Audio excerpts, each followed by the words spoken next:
Now, you talk about all those things like satisfaction. So why do you do things like these, like come to a community college and help students out? Because I'm asked.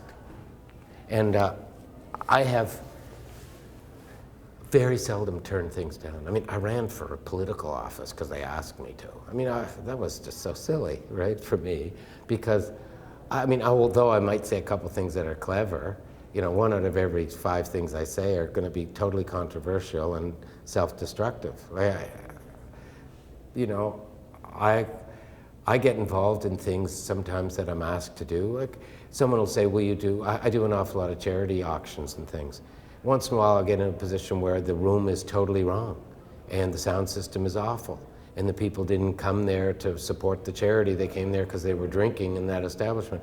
And I'll kick my butt and I'll say, John, you have to be more careful in what it is. But the following year I'll do the same thing for the same organization. And it's a sad thing that sometimes we don't learn from the choices that we make, but I've been so lucky that a lot of the opportunities that have come up and I just got a job yesterday doing a voiceover for an interactive video game. I did an audition for it, and I worked hard for the audition. I prepped very well, I thought, but the actual chance of me getting the role when there's many, many other people up for it, because it's well paid. I mean, I once did a voiceover, it took me 2 hours, and I got $12,000. I mean, that $12,000, I mean, I like doing the voiceover. I like to hear my voice as the voice of Nova Scotia, you know, because it was a tourism commercial. But that $12,000 allowed me to do an awful lot of variety of stuff. I bought a truck and a hydraulic lift so I could move rocks with it.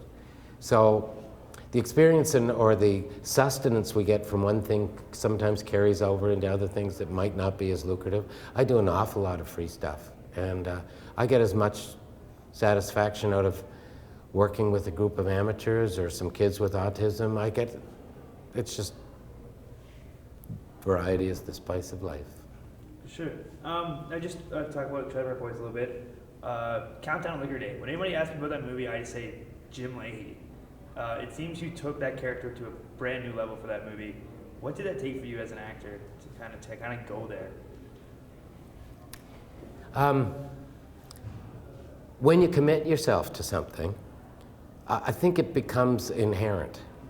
You know, I talked in the class today with the kids about metaphysics, and what is the, you know, there's a Greek word, ontological, you know, ontos, you know, the study of everything.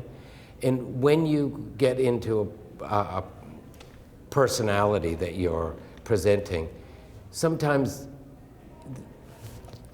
the actual focus is really narrow. To play Jim Lahey, you don't need that metaphysical.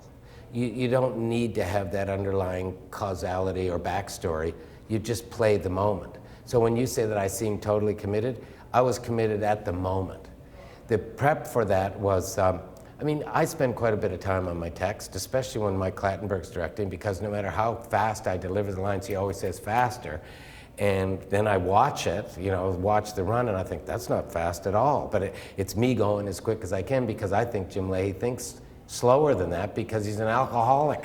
And people who are alcoholics, I mean, sometimes they might talk quickly, but you can't fucking stand what they say, you know what I'm saying?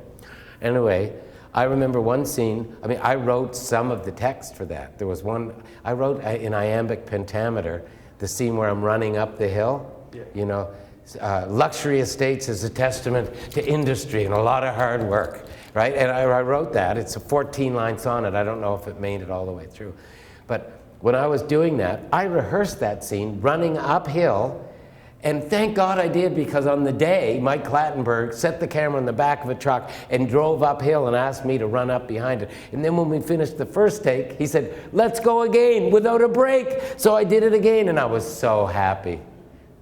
I was so happy that I had rehearsed that way and I got to do it.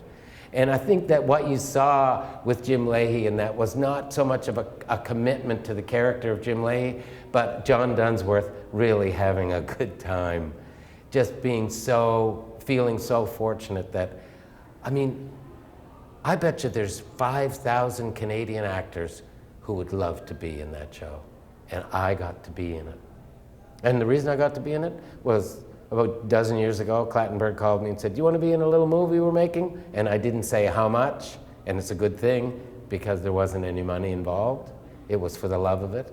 And if I had said, "How much am I going to get paid?" and I'd gone to my union and said, "Can I do this?" and they said no, I wouldn't have done it. I wouldn't have been able to do it. But Mr. Gung Ho, that's me, Mr. Gung Ho.